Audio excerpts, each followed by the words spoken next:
오늘 말씀 디모데후서 4장입니다. 디모데후서 4장 6절에서 8절이에요. 디모데후서 4장 6절에서 8절입니다. 너무나 유명한 말씀이에요. 이거 외우고 계신 분들도 있을 거예요. 혹시 이거 외우신 분들 있을까요? 이 말씀? 이거? 우리 한번 그럼 오늘 읽어볼까요? 다 같이. 전제와 같이 내가 부어지고 나의 떠날 시각이 가까웠도다. 나는 선한 싸움을 싸우고 나의 가려고 할 길을 마치고 믿음을 지켰으니 예비되었으므로 주 곧 의로우신 재판장이 그날에 내게 주실 것이며 내게만 아니라 주의 나타나심을 사모하는 모든 자에게니라. 아멘. 눈으로 한번 보세요. 쭉. 제가 예전에 10대 20대를 거치면서 조금 삶이 힘들었을 때 내 삶도 반드시 죽고 하나님 앞에 반드시 서게 됐을 때 이 말씀을 딱 붙잡았어요. 내가 이 삶을 내가 어떻게 하다가 그래도 나도 마무리될 때가 올 텐데 그때 주님 앞에 내가 단 하나의 칭찬받을 곳을 만들어야겠다 해서 20대 때 결심을 했었어요. 그래서 전도, 기도, 하나님께 어떻게 하면 칭찬을 받을 수 있을까를 이 말씀 붙잡고 한 거예요. 성경을 딱 보다가 바울도 죽었네. 근데 바울이 너무 당당해 보이는 거예요. 내가 죽을 때 당당할까? 부끄러울까? 그게 마음에 딱 꽂힌 거죠. 그래서 나는 주님 앞에 부끄러움이 없는 게 가장 무엇일까? 라는 생각을 했었어요. 여러분 윤동주라는 시인 아십니까? 윤동주 알아요? 윤동주 씨가 쓴 시 되게 유명한데 별 해는 밤, 새는 거예요, 별을. 그리고 또 자화상, 또 이런 것들이 굉장히 많아요. 십자가 이런 게 많아요. 윤동주는 그 윤동주라는 시인을 붙이는 별명이 하나가 있어요. 그래서 어저께 중학교회랑 시를 윤동주 시를 읽어보고 윤동주가 어떤 감정으로 이 시를 썼을까 했는데 그 중학교회가 계속 보더니 딱 말을 하는 거예요. 윤동주라는 시인에 붙여진 그 시 전체의 테마가 뭐였을까요? 부끄러움이었어요. 그래서 윤동주 시에는 자화상이라는 시를 보면 자신이 우물가에 가서 자신을 들여다봤는데 그 사내가 너무 미워져서 돌이켜 간대요. 근데 가다가 그 사내가 또 너무 가여워서 다시 가서 본대요. 그러다가 또 보기 싫어서 또 이렇게 돌이켜 간대요. 자기 자신을 표현한 거예요. 왜 그랬을까요? 윤동주라는 이 사람은, 청년은 너무나 마음결이 여렸었어요. 일제 강점기 시대 때 윤동주는 자신이 이런 성격이 안 되는 거예요. 이육사나 이런 사람처럼 독립운동가처럼 일본에 일본 잘못됐다 이런 성향이 안 되는 거예요. 하는데 내가 불의한 거에서는 얘가 감정적인 거예요. 그러니까 어떤 마음인지 알죠? 일본이 우리나라를 침략해서 지배하고 이런 거에 있어서 너무 속이 타고 아파하는데 자기는 용기를 낼지 모르는 사람이었던 거예요. 그래서 윤동주가 시를 씁니다. 시를 써요. 그래서 윤동주의 테마의 감정은 부끄러움이었던 거예요. 어떤 시의 구절도 있냐면 이런 시대에 시가 이렇게 쓰여진다는 게 너무나 부끄럽다. 그러니까는 자신의 마음이 다 담겨 있어요. 그 20살에서 24살 그 남짓의 그 20살 그 청년의 안팎의 요 나이 때 그때 쓰여진 시가 우리에게 남겨진 거예요. 어른이 쓴 시가 아니라 요런 나이 때, 요 나이 때 쓴 거예요. 10대 후반. 근데 거기에는 부끄러움이라는 정서가 있다가 결국 윤동주는 일본에 의해서 그 시가 발칵이 돼요. 시가 모든 국민들한테 다 나눠지는데 사람들이 그 마음과 동일한 거예요. 우리가 이렇게 용기를 못 낸다는 거에 있어서. 근데 그거를 불렀어요. 이 윤동주 청년을 붙잡아서 이 밤중에 촛불을 바란다. 촛불, 새벽이 오길 바란다. 이런 걸 썼더니 일본이 똑똑해. 그 상징을 읽어낸 거예요. 새벽이 뭐고 촛불이 뭔지를 읽어낸 거예요. 그래서 문학이 주는 힘이, 이 문체, 글자가 주는 힘이, 문장이 주는 힘이 무엇인지를 일본은 알고 있었어요. 그렇기 때문에 이름까지 바꿔버렸죠. 그래서 윤동주를 잡아서 그 마루타라 그래서 생체 시험에 들어가기 시작합니다. 온갖 약물을 그 어린 청년한테 주입하기 시작을 해요. 점점 파리해지고 병에 걸리고 구토를 하고 이러다가 독립이 몇 개월 안 남았을 때 그 옥중에서 죽게 됩니다. 근데 그 시를 보고 제가 문학을 공부하면서 평생 이 젊은 청년은 이 나라의 독립을 위해서 가슴앓이를 하면서 울면서 자기가 이렇게 지낸다는 게 부끄럽게 보였구나. 나의 부끄러움은 무엇일까 생각해 보는 거예요. 내가 지금 이 땅에서 부끄러움을 느끼는 건 무엇이지? 부끄러움 느낄 때 많았어요. 자존감이라 그러죠. 누군가 건드리면 별거 아닌 것들을 확 뒤집어지는 사람들이 있었거든요. 별거 아닌 농담에도 발끈하고 예민하게 보여주는 사람들이 있어요.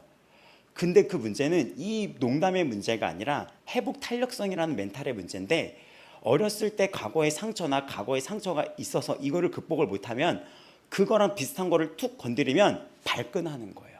이 부분에 있어서 그냥 누구는 웃어 넘기는데, 이거를 회복 탄력성이라고 얘기합니다. 근데 나라는 자는 어떤 자인지 봤더니 남들한테 별거 아닌 거에 뒤집어질 때가 있고, 부끄러움을 느낄 때가 있고, 창피할 때가 있고, 모욕감을 느낄 때가 있는 거예요. 그리고 상대한테 따졌더니 상대는 전혀 나쁜 의도가 없었던 거예요.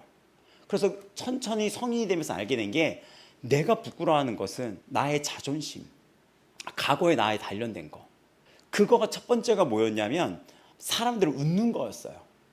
사람들이 행복하게 웃고 있거나 가족 단체가 다 같이 웃어서 어디 여행을 간다거나 그러면 저는 이게 이렇게 되는 거예요. 그리고 그냥 너희 가족은 뭐 여행 안 가? 뭐 이런 걸 물어본다던가, 아니면 어떤 웃고 있는 모습을 보면 그냥 이게 예민해지는 거예요. 상대는 멀쩡한데. 근데 어떤 목사님이 그러시더라고요. 방향이 잘못됐다고. 네가 화를 내는 방향이 잘못됐고 네가 분을 내는 방향이 잘못됐다고 하면서 뭐라고 하시냐면, 너 이렇게 살다가 대학교 가고 직장 생활을 했을 때 너는 고립될 거야. 사람들이 너를 싫어할 거야. 사람들이 너를 부담스러워할 거야. 별거 아닌 것 같고 네가 예민하게 군다면 사람들이 너에서 점점 떠나갈 거고, 너는 네가 친해지고 싶어하는 사람들만 친해질 텐데, 그 친해지고 싶은 사람들은 어떤 사람이 될 거냐면 자존감이 아예 없는 사람들, 꿈이 아예 없는 사람들, 삶에 있어서 자신의 주체의 목소리를 아예 내지 못하는 사람들하고만 네가 가까이 지낼 수 있어. 근데 반면에 넌 너보다 높은 사람들 만들 거고, 너보다 권력 있는 사람들 만날 거고, 너보다 많이 배운 사람, 너보다 돈 많이 가진 자들 만들 거고, 너보다 대가족을 위해서 하하 웃으면서 지내는 사람들 만날 텐데, 네가 이것 때문에 발끈하고 그것 때문에 막 창피해하고 별거 아닌 것 때문에 부끄러워하고 수치감에 있다면, 하나님은 너에게 사람을 통해서 복을 줄 때가 있는데, 어떤 큰 사람이 너한테 왔을 때 네가 어떻게 그 복을 받겠어? 라고 묻더라고요. 생각해 봤더니 제가 10대부터 20대 주위에 저를 도우려는 굉장히 유명한 사람들이 많았어요. 정말 어떤 교수님이 계시는데 그 교수님은 유명한 배우기도 했어요. 근데 그 교수님은 20살 때 저를 만나서 저를 시트콤, 어떤 연예인을 만나서 그 시트콤에 저를 넣어주려고 그랬었어요. 그때 시트콤이 SBS에서 하고 있었던 게 있었거든요. 근데 그분이 다른 어떤 연예계에 있어서 좀 뭐라 그래, 힘 있는 거물이라고 하나요? 그분이랑 저랑 셋이 미팅 자리를 만들어줬어요. 근데 제가 그때 뭐 구역장을 맡겼어요. 그 19살 때 교회에서 20살. 근데 구역 예배를 할머니를 데려놓고 예배를 드리게 했거든요. 그 날이랑 겹쳐졌던 거예요. 지금 같으면은 그 구역날 일자를 바꿔서 이게 하나님이 주는 사인일 수도 있겠다 했을 텐데, 구역 예배 드려야 돼요. 이게 이렇게 하는데 실은 그 안에 두려움이 있었던 거예요. 사랑받는 거에 두려움. 실은 그게 캔슬됐어요. 그래서 다들 그 자리를 만들기 위해서. 가만히 보면 저는 누군가 저를 사랑해 주는 것을 온전히 믿지 못했던 것 같아요. 그래서 이 삶이 20대 때 계속 경계하고, 누군가 좀 세게 얘기하면 피하고, 또 누군가 혼내면 그 사람을 멀리하고. 그래서 연극영화과 때는 엄청 혼내잖아요. 연극영화과 때는 진짜 혼내요. 연극영화과 때는 연기할 때 무대에 올라갔을 때 관객들이 돈을 내고 오잖아요. 실수가 없어야 돼요. 감기에 걸려도 안 돼요. 감기에 걸려도 안 돼요. 캐스팅 다 돼 있고 소문을 냈는데 감기에 걸렸어. 동요 당일날. 누구 책임이에요? 본인 책임이에요. 그런 거를 배워나가기 시작했어요. 엄청 혼났었어요. 발음, 연기할 때 발음, 가혹한 훈련 속에서 저는 그 가혹을 때로는 피하기도 했어요. 그때 누가 또 이러더라고요. 선배가, 준영아 너 강해져라. 이 훈련 속에 어느 날 성경을 봤더니 정말 강한 사람들을 봤어요. 다윗, 바울. 그리고 바울이 죽기 전에 마지막 메시지 이걸 딱 봤는데, 이거를 보고 전 디모데후서가 저한테 너무 충격이었거든요. 바울의 지난 인생을 돌이켜 봤을 때 바울은 모진 얘기도 듣고, 바울한테 지금으로 따지면 목사 자격이 없어 이런 얘기도 듣고, 또 이 4장 전체를 우리가 이번 새벽 예배 때 나눌 텐데 수많은 배신자들이 있었어요. 여기 4장에 보면 나와요. 9절부터 쭉 나와요. 그게 쭉 나오고, 결국 배신자 때문에 바울이 감옥에 투옥됐다고 이 14절에 추측을 합니다. 그리고 쭉 이렇게 돼 있는데, 이 16절에 보면, 4장 16절에 보면 더 충격적인 거는, 바울이 감옥에 잡혀졌을 때 그냥 잡히는 게 아니라 재판석이나 판사나 총독이나 누구 앞에 서 있었을 거라고 여기 추측되는 게 있어요. 그게 뭐냐, 16절이에요. 4장 16절. 바울이 감옥에 잡혔을 때, 야 이러면서 바울한테 막 너의 죄가 무엇인지를 막 얘기할 때, 그때 바울 옆에 변호해 줄 자가 하나도 없다는 거예요. 이 사람 안 그랬어요. 이 사람 아니에요. 바울이 그 30여년간을 하나님의 일을 했는데 그 바울이 어떤 자였는지를 변명해 주고 변호해 준 자가 없었다는 거예요. 그래서 저는 이 디모데후서를 예전에도 그렇고 지금도 봤을 때 너무 마음을 아프고 마음을 치고, 그 당시에 바울이 이 땅에서 숨을 쉬고 살아있을 텐데 그때 어땠을까? 근데 그 바울이 당당하게 이렇게 말을 해요. 그때 제가 하나의 줄을 잡았어요. 무슨 줄? 나도 이 세상을 떠날 때 부끄러움이 없는 자로 하나님 앞에 서고 싶다. 그리고 하나님 앞에 당당하게 나는 이 싸움을 싸웠고 달려가기를 마쳤고 이제 하나님이 나한테 상을 줄 건데 그 상을 주는 거에 나는 기대할 수 있어. 이렇게 고백했으면 좋겠다라는 마음을 먹었어요.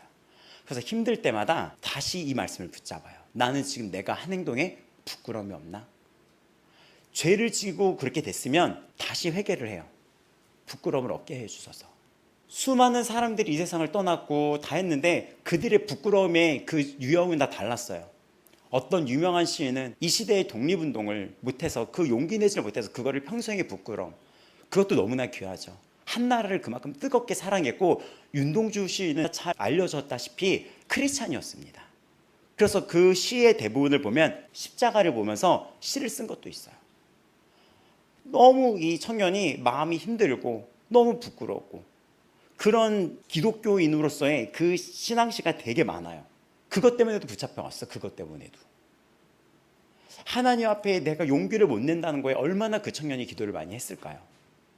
근데 오늘 이 바울은 당당했어요. 주님 앞에서 아주 당당했었어요. 여러분, 이 용기가 어디서 나왔죠? 이 당당함이. 여러분 어떨 것 같아요? 오늘 이 세상을 끝난다면 여러분은 주님 앞에 당당히 나는 상 받을 자격이 있어. 나는 이젠 하나님이 주실 거야. 이 의의 면류관에 포함되어 있는 많은 의미들이 있는데, 먼저는 하나님의 은혜로 구원을 받았다는 거, 하나님의 은혜로 내가 구원을 받았다는 거, 그 의의 면류관 그거고, 그리고 거기에 따라오는 하나님의 칭찬인 거예요. 면류관이나 우리 상장을 줄 때 아무 말 안 하고 상장을 받습니까? 아니죠. 근데 이 자의 믿음을 하나님이 예정하시고 택해서 하나님의 전적인 은혜로 거기에 서는데, 그거를 줄 때 이 자는 어떤 자였는지 선포가 되는 거예요. 그게 이제는 다음 주까지 이제 설교를 이제 디모데후서가 마칠 텐데, 우리는 은혜에 의해서 구원을 받지만 그 은혜에 있어서 저 하나님 앞에 섰을 때, 주님 앞에 섰을 때 우리에게 주어질 그거에 대한 보상은 차등이 있습니다. 그거는 성경에서도 나오죠. 고린도전서부터. 거기 공적이라고 얘기하죠. 그래서 너희들의 공적, 너희들의 행한 이 공적, 칭찬 잘했던 것이 불에 타서 없어지지 않게 하라고. 누구는 다 잘해놓고 자기가 다 불질러 버려서 갔을 때 그냥 구원 받는 거예요. 그러니까 이 의의 면류관을 받는다는 것은 당당한 선포예요. 그 뒤에 이어질 칭찬과 보상까지도 나는 받을 자격이 있어. 여러분 어떻죠? 여기에 그렇게 말할 수 있는 분이 있을까요? 나는 이제 당연하게 상 받을 수 있어. 이 땅에서 저는 목사로 살았죠. 목사로서의 주어진 상급이 또 다르겠죠. 목사로서 나는 당당하게 이걸 받을 자격이 있어. 또 여기 있는 장로님, 권사님, 이 여러분이 직분받아 앉아있는 것도 우연이 아닌 거예요. 누구는 집사. 하나님이 여러분에게 주신 상금을, 이 주신 직위나 이 선물을 여러분이 어떻게 했는지 하나님은 지금도 다 보고 계십니다. 다 보고 계세요. 여러분의 말투 하나, 누군가의 말 하나, 누군가의 겉면, 여러분의 섬김 다 하나님은 다 보고 있어요. 그래서 요한계시록에 보면 알겠지만 생명책이라고 있고, 생명책은 뭡니까? 우린 다 구원받는 자들이에요. 거기에 행위로 여러분이 한 거에 상 주고 싶어서 행위대로 너에게 줄 것이다. 요한계시록 마지막에도 그렇게 나오잖아요. 보라, 상 주시는 이가 속히 올 것이다. 근데 너희 행위대로 할 것이다. 행위 구원은 아니에요. 우리는 예수 그리스도의 십자가로 구원을 받은 거예요. 내가 뭐를 못해서 구원 못 받고 내가 뭐를 잘해서 구원받는 건 절대 아니고, 택함 받은 여러분은 구원을 받았습니다. 생명책에 있어요. 아멘. 예수 그리스도의 십자가의 보혈로 여러분은 천국 백성입니다. 아멘. 근데 거기에 있어서 여러분에게 주어진 재능, 달란트, 은사, 직분 여러 가지가 있어요. 거기에 맞춰서 하나님이 이제는 그날 의의 면류관을 주면서 여러분을 기억하십니다. 장로님, 무권사님, 여기는 집사님들. 근데 바울이 사도로 부름을 받았죠. 그 앞에 당당한 거예요. 나에게 주실 것이다. 후회 없이 살아야지 됩니다. 오늘 이 시간은 하나님 앞에 평가받고 있는 시간입니다. 여러분이 그 세계가 믿겨지지 않고 보이지 않기 때문에 이거를 건성으로 들을 수도 있어요. 하지만 여러분이 천국을 보고 지옥을 봤다면 이렇게 우리가 신앙생활을 하는 게 정말 모든 것을 다 아는 건가? 라는 한번 고민은 해보셔야지 돼요. 근데 보지 않고 믿는 자가 더 복되다는 것처럼 천국 지옥 본 사람들은 어떻게 살냐면 일평생 천국 지옥이 있다고 알려주면서 그렇게 자기 인생을 다 거기에 올인을 하는 걸 볼 수가 있죠. 근데 여러분, 복음 있습니까? 복음 있습니까 지금? 하나님은 이 말씀을 통해 우리에게 이미 드러나고 있는데, 오늘 여기 보면 전제와 같이 부어졌다 6절 나왔죠. 전제와 같다는 것은 무엇이냐면 제사를 지낼 때, 예전에 구약에 짐승 제사를 지낼 때 포도주 같은 거를 이렇게 부었어요. 그 술, 포도주를 부었습니다. 근데 이 부어지고가 성경에는 부어지고라고 했는데 나름 번역을 잘한 것 같아요. 부어졌다, 뭐뭐 되어지다, 이런 거를 한국말로 수동태라고 해요. 우리가 글을 쓸 때 하지 말아야 될 게 뭐냐면 한국말 표현은 능동태예요. 내가 했다, 이런 거예요. 근데 부어졌다는 누군가에 의해서 되어졌다, 뭐 이런 거 쓰지 말라고 해요. 그거는 차가워졌다, 차가워지는 것 같다, 이거는 너무 글이 잘못된 거예요. 그게 아니라 차갑다, 내가 느끼는 걸 쓰는 거예요. 차가웠다, 교회는 추웠다, 추워진 것 같았다, 이게 아니에요. 근데 그거에 정확하게 부어졌다라는 거에 주목을 해본다는 것은 이게 수동태예요. 이건 뭐냐면 제사에 이 포도주를 붓는 거예요. 그러니까 내가 제물에서 죽었다는 거예요. 근데 이것은 내가 자기 삶을 부은 게 아니라 하나님이 부었다는 수동태예요. 이거는 무엇입니까? 쉽게 말해서 나의 죽음이 하나님께 의해서 결정된 시간이 다가왔다라는 거예요. 이해가 됩니까? 바울이 지금 이제 이 감옥에서 죽을 때가 됐어요. 죽을 때가 됐는데 바울이 이 와중에 고백하는 거예요. 하나님에 의해서 허락된 그 시간이 다가왔다. 제가 신앙생활 하다가 돌아가시는 분들 보면 딱 이 감정을 느끼더라고요. 아, 여기까지구나. 예수님을 믿다가 이제는 딱 병상에 있어서 더 이상 안 되고 이게 하나님께 떠나가야 될 때가 왔다는 거를 예수 믿는 자들 봤을 때 이렇게 돌아가시는 분들을 보게 돼요. 그거를 딱 알아요. 근데 그 안에 지금 때가 됐다는 거예요. 이 때가, 바울이. 그러니까 그 병상에서 정말 수많은 이야기들을 해요. 뭐 우리에게 남기고 싶은 것, 후배에게 남기고 싶은 것, 가족들에게 남기고 싶은 것. 그게 디모데 후서예요. 그게 디모데 후서예요. 근데 여기서 재밌는 게 뭐냐면 바울이 이전에도 감옥에 잡힌 적이 몇 번 있었어요. 사도행전 16장에 나오죠. 바울이 빌립보라는 그 지역에서 신라와 함께 갇혔습니다. 근데 어떻게 했습니까? 바울이 거기서 그 신라와 함께 기도하고 찬송을 했어요. 그랬더니 어떻게 됐어요? 감옥에 지진이 나요. 지진이 나서 그 옥문이 펑 하고 열려버리는 거예요. 그냥. 그리고 사도행전 12장에 또 어떤 일이 있었냐? 야고보라는 자가 있어요. 거기 어떻게 나냐면 사도행전 12장 1, 2절을 제가 읽어드리자면 그때 헤롯 왕이 손을 들어 교회 중에서 몇 사람을 해하려 하여 요한의 형제 야고보를 어떻게 했다고요? 칼로 죽이니. 야고보는 성경에 어떻게 나와 있냐면 세베대의 아들이자 사도 요한의 형이고 베드로와 요한과 함께 베드로, 요한, 야고보, 이게 특별히 가까이 두셨던 세 명의 제자 중에 한 명이었습니다. 뭐 예수님이 딱 변화가 됐던 그 변화산 사건이라고 그랬죠. 거기에도 함께 올랐었어요. 또 성경을 아시는 분들은 야이로의 딸을 살리는 자리에도 함께 있었던 예수님이 좀 더 애정했던 제자였어요. 그런데 그 자가 12명의 사도 중에 첫 번째 순교자가 돼버리는 거예요. 유대인의 정통적인 사형 방식은 스데반처럼 돌로 치는 것이었는데 야고보가 칼로 죽임을 당해요. 그게 이제 당시 헤롯의 처형 방식이었었어요. 근데 이것이 마가복음 10장 39절, 마가복음 10장 39절에 어떻게 나오냐? 너희가 내가 마시는 잔을 마시며 내가 받는 세례를 받으려니와, 이거는 무엇이냐면 내가 마시는 잔을 마시며 내가 받는 세례를 받으려니와 하신 말씀이 그대로 이어진 거예요.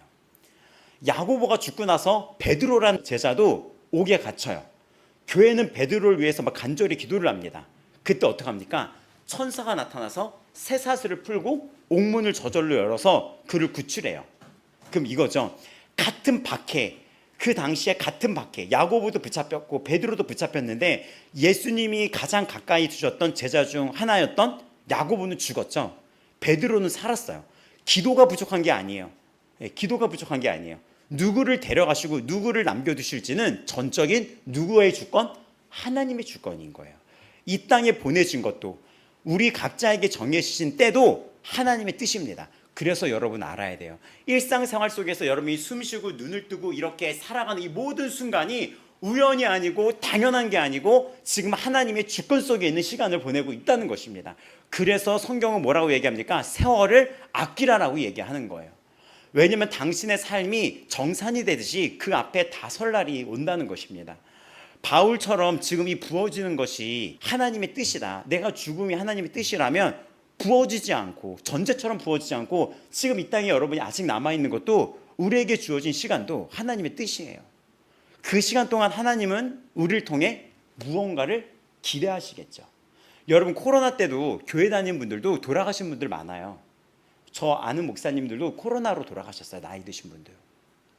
그리고 제 주위에 목사님들, 제가 지금까지 신명교회부터 시작해서 빛의 자녀교회 또 아버지 마음교회 하면서 10살, 그러니까는 지금 보면 거의 지금 몇 년이죠? 10살 때부터 지금까지 믿었으면 36년? 그 시간 동안에 암에 걸려서 돌아가신 목사님, 전도사님 많이 봤었어요. 또 사고로 돌아가는 경우도 있더라고요. 코로나 때 돌아가신 분들도 봤어요. 또 멀쩡하게 우리 교회에서 새벽 예배를 마치고 점심 식사까지 맛있게 한 다음에 어지럽다고 누워서 바로 다음 날 세상을 떠나는 우리 교회 성도님들 있었습니다. 여러 경우가 있어요. 오늘 4장 6절 8절을 보면 나는 선한 싸움을 싸우고 달려갈 길을 마치고 믿음을 지켰으니 이제 후로는 나를 위하여 의의 면류관이 예비되었으므로 곧 의로우신 재판장이 그날에 내게 주실 것이며 내게만 아니라 주의 나타나심을 사모하는 모든 자에게 도니라. 여기 뭐라고 나와 있죠? 완료형 고백이 있어요. 나는 싸웠다. 나는 이 싸움을 마쳤다.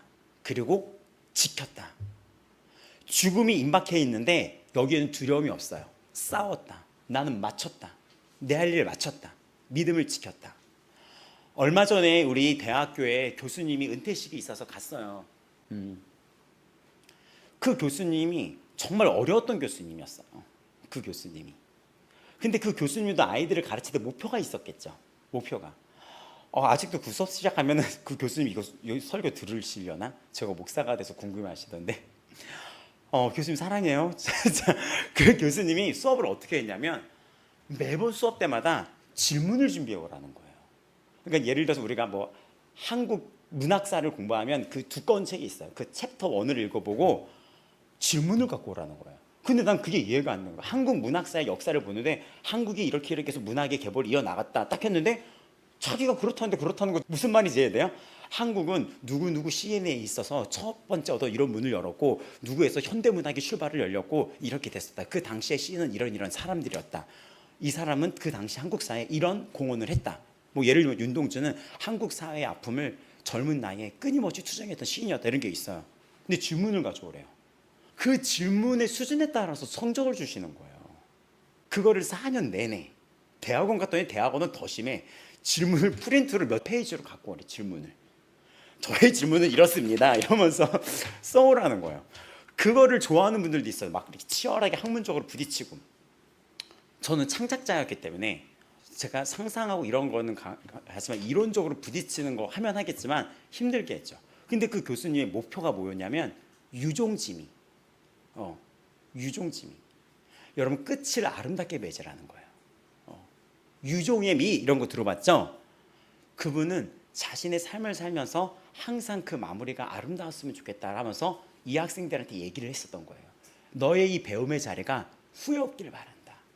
그러면서 은퇴식 때 수많은 교수님이 거기 부총장 다 왔거든요.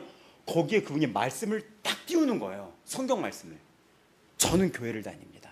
저는 장로입니다. 뭘 띄웠는지 알아요? 예수님이 십자가에 달려 돌아가셨던 그 마지막 말씀, 다 이루었다. 그거를 딱 하면서 제가 교수로서 여기까지 정말 다 이루었는지 돌아보게 됩니다. 이러시더라고요. 여러분도 부디 배움에도 끝이 있고 가르친 데도 끝이 있고 삶에도 끝이 있다는 걸 기억하시기 바랍니다. 예수님은 그 모든 걸 이루시고 우리에게 모든 것을 주시고 가셨습니다. 이제 우리가 받은 걸 가지고 끝을 아름답게 맺길 바랍니다 하는 거예요. 거기가 완전 숙연해졌어요. 당신에도 삶에 마무리가 있음을 기억하시는데 그 끝이 아름답기를 바랍니다. 이러시는 거예요. 그러면서 고개를 쑥 숙이시더라고요. 오늘 우리는 어떻게 이런 담대함과 인생의 아름다움을 만들 수 있을까요? 아까 봤던 4장 9절에서 15절을 보겠습니다. 오늘 본문에 거기 보면 대만은 세상을 사랑하여 나를 버렸다라고 얘기해요.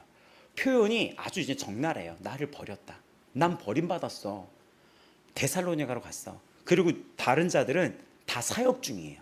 그때 누가만 남았다. 30여 년간의 이 사역의 인생에 한 명만 남아있는 거예요. 한 명만.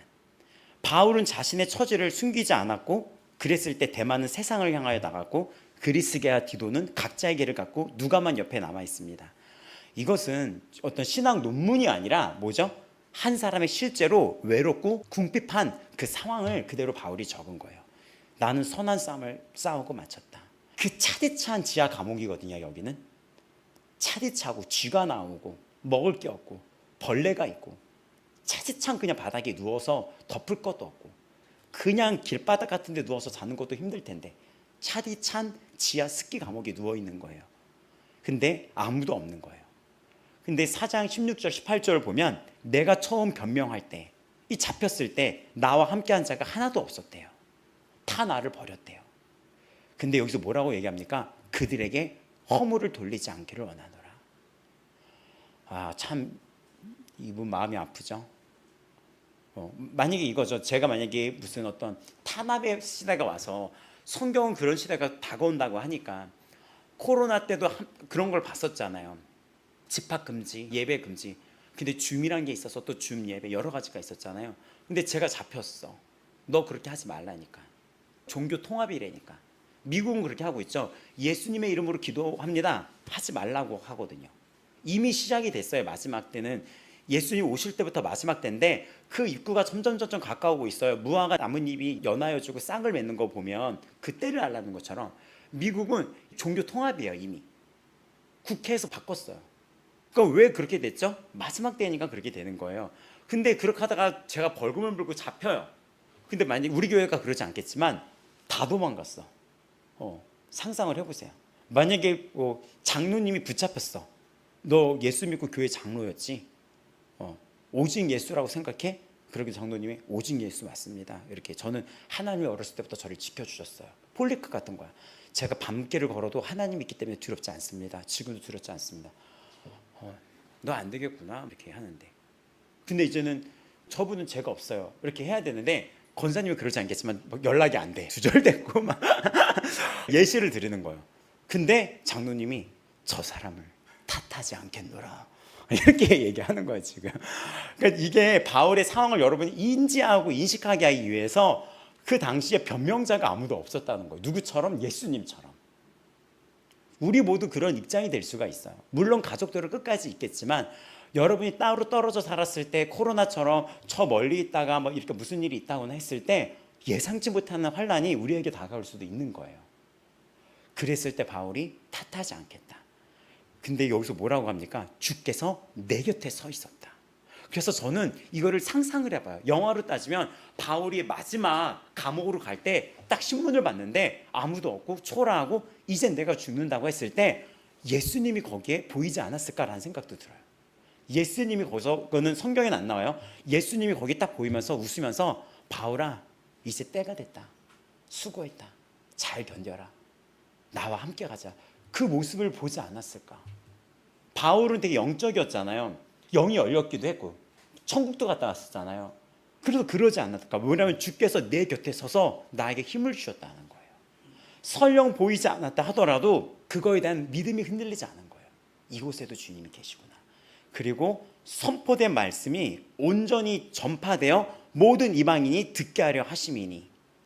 선포된 말씀이, 이거는 무엇입니까? 나에게 힘을 주신 이유가 있다. 마지막까지. 그게 뭐냐? 이거였다는 거예요.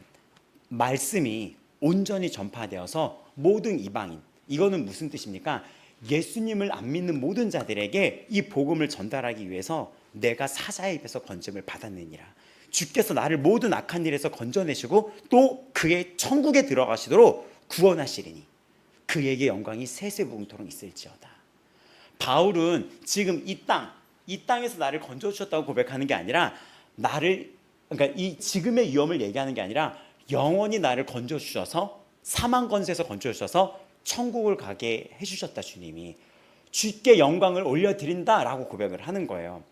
그 당시에 여러분 이 말을 왜 하냐면 당시에 로마 재판에서는 이 피고의 동료들이 함께 변호해 주는 것이 관례였어요. 근데 이 바울 옆에 아무도 없는 거예요. 바울이 변명할 때 그 자리에 함께 있는 사람이 없었어요. 다 버렸어요.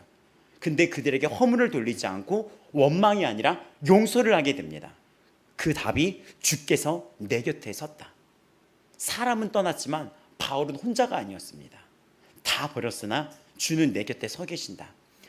7절에 맞췄다. 이 고백 읽어보겠습니다. 이 완주의 비결, 우리가 이렇게 달려갈 수 있는 비결은 끝까지 떠나지 않으신 분이 있기 때문이에요. 17절 보면 나로 말미암아 선포된 말씀이 온전히 전파되어 모든 이방인이 듣게 하려 하심이라. 맞습니다. 이거를 통하여 바울이 깨달은 거예요. 자신의 삶이 마치기까지 선한 싸움의 그 이유가 하나님이 허락된 모든 시간은 나를 통하여 복음이 전달되기 원했다는 거예요. 이 부분이. 그래서 오늘 2절로 이 디모데후서의 2절로 돌아가면 바울이 이렇게 부탁을 합니다. 디모데뿐만이 아니라 여기 있는 모든 자에게 지금 말씀하시는 거예요. 너는 말씀을 전파해라. 때를 얻든지 못 얻든지 항상 힘써라. 바울이 달려가고 그 경주를 했던 이 내용이 바로 이거였어요. 바울은 이제 부어지죠. 근데 디모데는 아직 이 땅에 남아있어요. 근데 그 명령을 디모데에게 합니다. 그리고 오늘 지금 이 자리에 있는 우리를 향한 것이기도 해요. 바울은 이 일을 혼자 했을까요? 본문에 나온 이름만 해도 디모데, 누가, 마가, 두기고, 브리스가와 아굴라, 오네시보로, 에라스도, 드로비노, 수많은 사람들이 함께 했던 거예요. 고린도전서 3장 6절에서 9절을 보면 이렇게 얘기해요. 나는 심었고 아볼로는 물을 주었고 하나님께서 자라게 하셨다. 우리는 하나님의 동역자들이요 라고 얘기를 해요. 혼자 하는 것이 아니라 각자의 자리에서 함께 심고 물을 주고 그것이 사명을 감당하는 방식이에요. 그러면 우리가 이 삶을 살아갈 때 무언가를 선택하는 기준점이 있어요.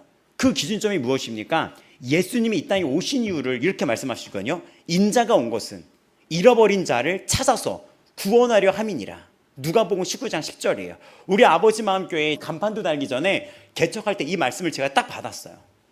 이 말씀을. 네가 해야 된다. 뭐를 해야 하냐고 물어봤어요. 제가 그때 큰 어떤 교회 두 군데에서 이렇게 추천을 받았어요. 하나는 수만 명이 있는 대형 교회에서 중등부 사역자, 하나는 중고등부 전임으로, 둘 다 너무나 크고 한쪽은 한 유명한 목사님이 개척하시는 곳이었고 하나는 너무나 큰 교회였어요. 근데 그 마음이 자꾸 안 닿는 거예요. 마음이. 왜 마음이 안 닿았냐면 큰 교회로 들어갔을 때 한 영혼 케어가 안 되더라고요. 한 영혼 케어를 하다가 몸이 망가지더라고요. 왜냐하면 사역이 너무 많아가지고 한 영혼 케어가 안 돼요. 그거를 새벽까지 힘을 다해 했어도 끝이 없어요. 왜냐면 사역자 수가 교회에 되게 부족하거든요. 근데 사역자에게 맡겨진 이 성도는 100명, 200명 단위예요. 근데 어떻게 한 명 한 명씩 연락을 하고 케어를 하고 기도를 해요, 아침마다. 그 고민 속에 있을 때 하나님께서 개척을 허락했다고 말씀을 주시는 거예요. 난 아직 개척 생각도 안 했는데. 그 이유가 뭔지 아냐? 라고 했을 때 그 이유가 뭐냐? 잃어버린 양을 찾아라라고 하시더라고요. 이 시대에 잃어버린 양. 정신 차리고 지금 보니 다 모든 교회가 그렇지는 않지만 많은 큰 교회 사역자들, 주의 종으로 부름받은 목회자들이 전도를 안 하더라고요. 주의 종들이 부사역자가 돼서 들어가서 하는 일은 뭐냐면 모든 교회가 그렇지는 않다고 다시 한번 말씀해 드리겠습니다. 주의 종이 돼서 부사역자로 들어가면 업무에 빠져서 하루 종일 정신이 없더라고요. 안 믿는 자에게, 저 이방인에게 예수 믿으세요라는 그게 안 되더라고요. 선교도 교회에서 정해진 선교 시즌에 맞춰서 같이 가면 이 선교팀을 돌보는 일을 하지, 가서 직접적인 거, 말씀은 전하지만 직접적으로 닿는 게 안 되는 거예요. 그것 때문에 제가 여기가 되게 뭐라 그럴까요? 이렇게 배고프다고 할까요? 그런 감정을 한두 번 느낀 게 아니었어요. 사역자 되기 전에는 전도하고 예수 믿으라고 했는데 사역자 되고 나서 그럴 시간이 없는 거예요. 계속 어떤 사고를 수습하는 거. 이미 예수님을 믿고 예수 믿고 10년 20년 된 성도인데 그 성도 붙잡고 교회 나오라고 계속 얘기하는 거. 그래서 이게 사역일까?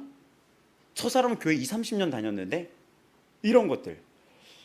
그리고 특정 성도가 헌금을 많이 내면 눈치를 보게 되고 이런 여러 가지 속에서 막 흔들렸던 거예요, 사역이. 그 성향을 아셨는지 개척하라고. 근데 잃어버린 양을 찾으라고. 모든 교회가 해야 되지만 모든 교회가 안 하고 있다고 말씀을 주셨어요. 그래서 제가 물었죠. 모든 교회가 잃어버린 양을 찾는 거는 방금 주님이 주신 말씀처럼 모든 교회가 해야 되는데 왜 안 한다고 말씀하십니까? 했더니 그때부터 이제 침묵을 하셨어요. 되게 슬픈 침묵이 이어졌어요. 그 뒤로 하나님께 대답을 듣지 못했어요. 왜 모든 교회가 해야 되지만 모든 교회가 안 하고 있을까? 여러분, 바로 이 얘기를 하려는 거예요. 주님이 오신 이유가 이거예요. 잃어버린 자를 찾아서 구원하려 함이라. 그럼 어떻게 해야 되죠? 전도하고 복음을 전하고 선교활동을 해야 돼요. 목회자가 삶에 있어서 어떤 결정을 내릴 때, 목회지를 이동할 때, 성도가 어떤 인생에서 결정을 내릴 때, 내 인생의 목표를 세울 때 그 기준이 나를 위한 것이냐, 생명을 살리는 것이냐, 여기서 답이 나와요. 어떤 한 선생님이 이렇게 물질적으로 부족함이 없어요. 정말 열심히 헌신을 하시는데, 근데 이분이 참 겸손해요. 근데 주위에서 그러더래요. 너 그만 선생님 하지 말고 애들 돌보고 남편이 일하니까 너 그냥 여유 있게 살아라, 이렇게. 너 안 해도 되지 않냐? 그거를 시댁 쪽에서도 얘기하니까 고민이 됐겠죠. 시어머니도 얘기하니까. 그래서 저한테도 어떻게 하는 게 좋을까요? 물어봤어요. 그분하고 우리는 학교를 개척했던 선생님이거든요. 그래서 제가 한마디 했죠. 무슨 결정을 하시되 그 결정이 생명을 살리는 것이라면 그건 하나님이 기뻐하십니다. 그래서 이분이 결정을 했어요.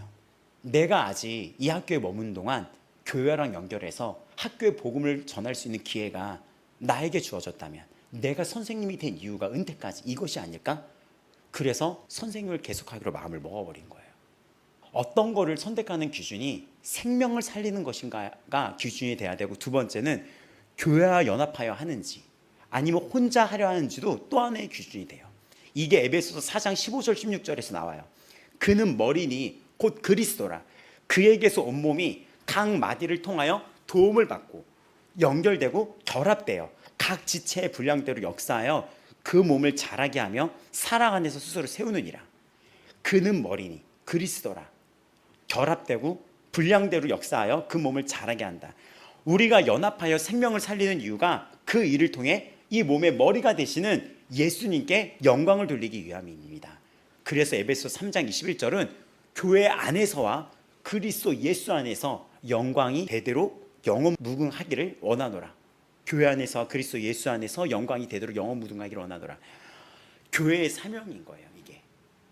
그래서 우리가 내년 1월에 다시 한번 이 학교 복음화를 위해서 모이게 되는 시간이 있어요. 전국에서 선생님들이 와요. 그 과정까지 시끄러웠지만 딱 중심은 하나였어요. 교회랑 연합을 할 것이냐. 그 기준으로 하나로 여기까지 왔어요. 베드로전서 2장 9절은 너희를 어두운 데서 불러내어 그의 기이한 빛에 들어가게 하시니 아름다운 덕을 선포하게 하려 하심이라. 찬송하고 복음을 전하는 것, 이것이 교회에게 주신 본질적인 사명입니다. 디도서 1장 2절에서 3절 영생의 소망을 위함이라. 이 영생은 거짓이 없으신 하나님이 영원 전부터 약속하신 것인데 자기 때에 자기의 말씀을 전도로 나타내셨으니, 하나님의 영원한 약속은 전도 선교를 통해서 이 땅에 실제로 나타납니다. 우리가 전하지 않으면 그 약속이 나타날 통로가 막혀요. 모두가 그렇진 않지만 여기 교회를 보러 오신 어떤 선교단체 목사님이 계셨었는데 요즘 전도를 안 한다는 거예요. 저는 이거를 과대하게 해서 평가하는 게 아니라 실제로 사역하면서 인천에 있는 큰 교회를 갔는데 그 전도사님이 열정을 가지고 첫 사역지가 그 큰 교회였어요. 근데 그 전도사님이 저랑 만나서 상담을 하는데 너무 마음이 힘들다는 거예요. 첫 번째 여기 부임을 받았잖아요. 얼마나 열정이 많겠어요. 이분이 맡았던 건 새가족 담당이었습니다. 새가족들이 왔는데 한 주에 30-40명씩 오는 거예요. 와, 여기 저절로 오네요? 전도했어요? 저절로 오네 했더니 그 일을 도와주신 권사님 이런 분들이 웃더래요. 이렇게 웃더래요. 이분 연락처 다 받아서 제가 이번 주에 다 연락하면 되겠죠? 했더니 그 같이 새가족 팀에 있는 권사님 이러더래요. 뭘 모르시네 전도사님. 전화하지 마. 에휴, 전화하지 마. 저 사람들 한 주 여기 왔다가 저 건너편에 큰 교회 또 갈 거야. 그리고 또 여기저기 이 근처에 큰 교회가 3-4군데 있어. 딱 봤더니 나왔더니 대형 교회가 3-4군데가 있어요. 한번 돌을 거야. 돌다가 어디 정하면 다시 오겠지. 다시 와도 떠나가. 그러니까 가만히 있다가 2달 됐으면 2달 뒤에 연락해. 그래서 제가 이게 맞는 말인가 봤더니 교회가 문제인 것 같죠? 성도도 문제예요. 이분이 사회적으로 좀 돈을 많이 벌었던 사람인 것 같아요. 왔더니 그 자식들이 왔어요. 그래서 그 자식들한테 가서 새벽 예배 왔더라고요. 얘들아, 너희들 처음 왔지? 지금 한 2주 됐다고 들었어. 전도사님은 중고등부 담당 전도사야. 이번 주 시간인데 전도사님이랑 밥 좀 먹자. 전도사님 맛있는 거 사줄게. 너희 얘기도 들어보고 싶어. 했는데 이 아이가 여기서 뒤를 딱 보더라보더니 딱 봤더니 왜 뒤를 보려고 했더니 거기 엄마가 있는 거야. 그래서 엄마가 제가 앞에 있는데 표정을 내가 주의 종이고 저기 앞에 서 있는 분이 담임 목사님이고 이들은 교회 순종하러 왔는데 그때 알겠어요. 이분이 거기까지 오게 되기까지 12군데 교회를 한 달에 한 번씩 돌았다는 거를. 그분이 왜 그랬는지 알아요? 내가 돈이 많은데 교회 가면 이 헌금을 풀을 텐데 이 돈 아무한테도 못 줘. 내가 갑이야. 신앙생활 잘못한 겁니다. 여러분, 교회의 관이 무너지는 시대가 왔어요. 교회의 관이 무너졌어요. 여러분이 교회예요. 그리고 하나님이 여러분에게 주신 기회를 정신 똑바로 차리고 살아야 됩니다. 그분이 이 돈을 언제 줄까 하다가 그날 사고가 당해서 죽는다면, 이 돈을 어느 교회에 줄까? 내가 이 교회에 줄까? 이 교회에 줄까? 이렇게 갑질을 하다가 그날 나가다가 교통사고 당해서 죽는다면, 어떤 질병이 팬데믹이 휩쓸어서 거기에 죽는다면, 아니면 예상치 못한 암에 걸려서 죽는다면 그거 어떡하려고 합니까? 로마서 10장 14절은 이렇게 얘기합니다. 그런즉 그들이 믿지 아니함으로 어찌 부르리요? 듣지도 못한 일을 어찌 믿으리요? 전파하는 자가 없이 어찌 들으리요? 보내심을 받지 아니하였으면 어찌 전파하리요? 기록된 바 아름답도다 좋은 소식을 전하는 자들의 발이요 함과 같으니라.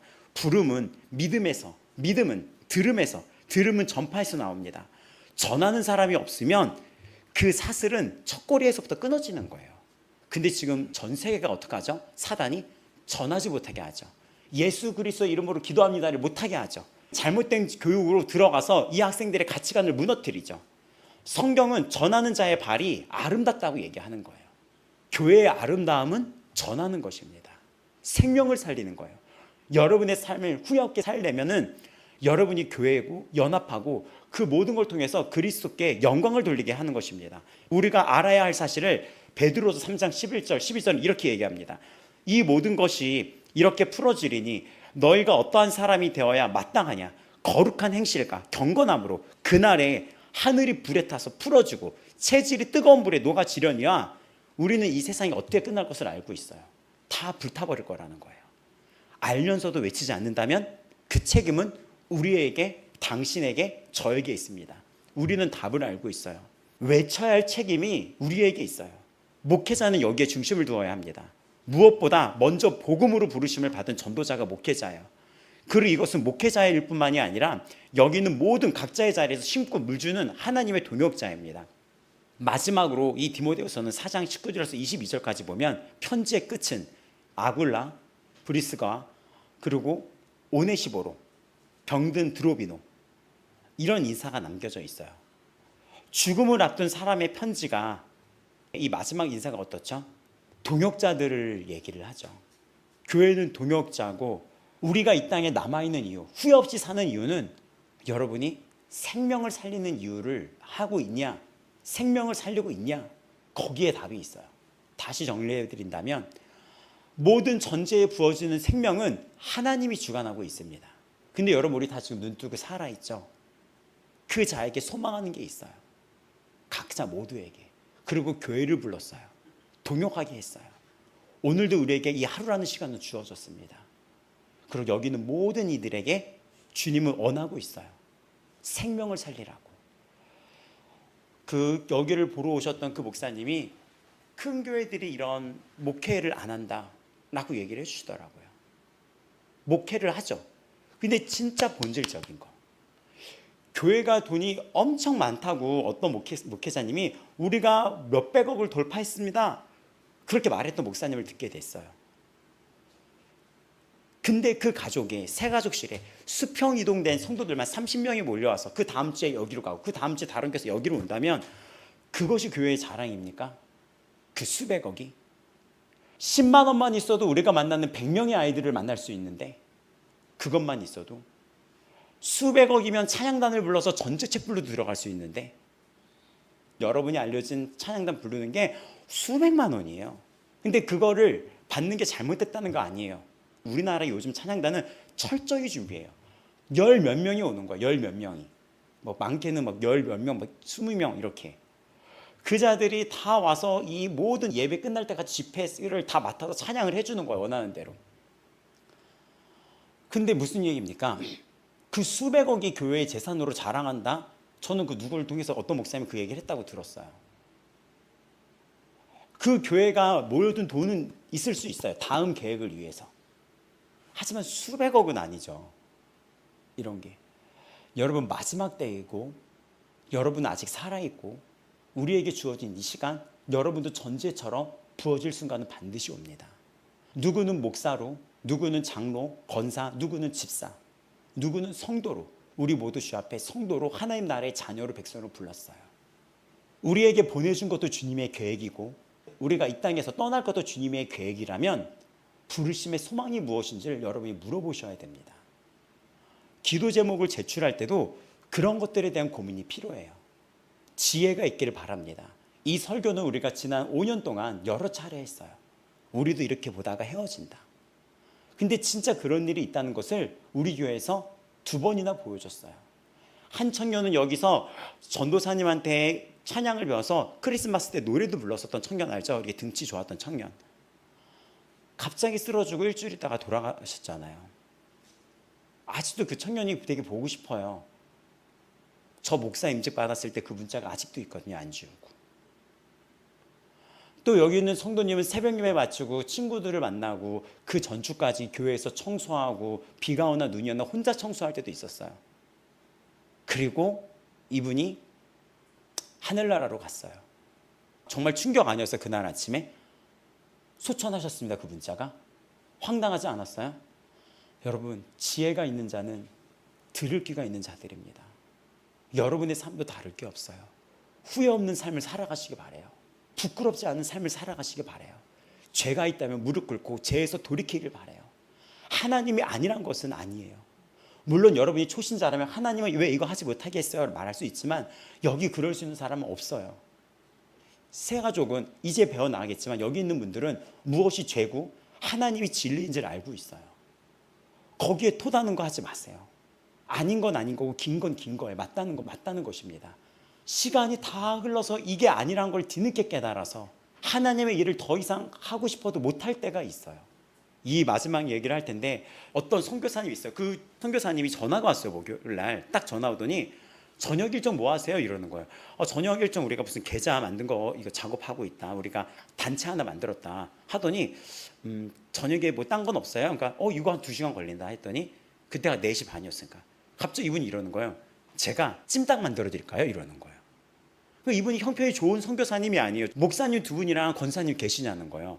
권사님 어머니 아프셔서 오늘 못 나오셨다. 그리고 오늘은 학교 사역이 없었다. 이렇게 얘기를 했죠. 그러면 일단 2분이라도 섬겨드리고 싶다는 거예요. 그러니 온갖 재료를 다 해서 찜닭 요리를 갖고 오신 거예요. 그래서 요리를 하더니 기도하러 가겠다 또 가시는 거예요. 그리고 지하철로 이동할 때는 요런 종이에다가 예수님은 당신을 사랑하십니다. 예수님을 믿으세요. 삶이 힘듭니까? 예수님께 나오세요. 다음과 같이 기도해 보세요. 예수님 제 마음에 들어와시고 저희 죄를 용서해 주세요. 예수님이 부활하심을 믿습니다. 제 마음에 들어와주세요. 도와주세요. 예수님 이름으로 기도합니다. 이걸 이만큼 썼어. 그거를 쓰고 지하철 탈 때 또 나눠주는 거예요. 그분은 선교사님을 하다가 몇 해 전에 쫓겨났어요. 30살 때 가서 지금 60살까지 30년 동안 선교활동을 했었어요. 근데 한국에 왔어요. 머리도 희끗해지고 그랬어요. 근데 그분이 무슨 생각을 했냐? 아, 하나님의 일을 내가 하고 싶어도 이 땅의 권세나 아니면 내 육신에 의해서 못하게 될 날이 반드시 오겠구나를 생각한 거예요. 그래서 이분이 한국에 와서 가만히 있을 수가 없는 거예요. 학교 보고말을 모이는 그 웨이크업 티처스라는 곳에 그때 왔다가 저를 알게 되고 저한테 왜 이렇게 레크레이션 너무 잘해요 했더니 정말 배우고 싶어 했더니 연락 주세요. 원하는 거 가르쳐 드릴게 했더니 그때 만나서 우리 학교 사역도 따라온 거예요. 근데 그분이 이 사역자 2명이 싱글이니까 그게 마음에 좀 짠했나 봐요. 그리고 권사님이랑 같이 간다는 게 너무 놀라웠다는 거예요. 근데 그게 마음에 자꾸 담아서 가면서 울면서 기도를 하고 또 자꾸 생각이 났대요. 하나님, 이 작지만 큰 일을 하는 교회를 축복해 주세요. 그래서 이분은 남은 삶 한국에서 평생 전도하겠다 생각하고 지하철 다닐 때 이거, 그래서 이거를 못 받으면 이런 식으로 붙여놓는 거야. 자리에 앉은 자리에도 이렇게. 이분이 줄 용기가 없으니 이런 거라도 이렇게 놔두는 거예요. 곳곳에. 지하철에서 보다가 힘들어하는 사람이 있다면 그 사람한테 볼펜이나 이렇게 해가지고 이렇게 드리는 거야. 가방 안에. 오늘 이 설교가 여러분 마음에 확신이 되기를 바랍니다. 살리셔야 돼요, 여러분. 그게 가장 후회 없는 삶이에요. 가장 후회 없는 삶이에요. 천국 갔을 때 여러분을 통해 누군가 한 명이 살아났다고 생각해 보세요. 자, 우리 이제 기도할 텐데 바울은 어떻게 다 마쳤다라고 말할 수 있었습니까? 그가 강한 게 아니라 그 바울의 모든 인생에 함께 하신 주님 때문이었습니다. 그리고 주님이 함께 있었던 이유는 말씀이 계속 전파되게 하기 위해서였어요. 바울은 부어졌지만 우리는 이 땅에 남아있어요. 바울은 전자와처럼 부어졌지만 디모데처럼 우리에게 해야 될 일이 있어요. 그래서 사도행전이 결말이 없이 끝난 거예요. 바울의 그 사도행전의 기록이 28장에 결론이 없어요. 전도하면서 끝나요. 아시죠? 전도하면서 끝나요. 그래서 이 땅에 있는 교회가 사도행전 29장을 열어간다는 거예요. 내가 오늘 이미 알고 있는 그 소식, 전할 책임이 나에게 있다는 것을 받아들이고 있습니까? 다 같이 찬양하고 기도하겠습니다.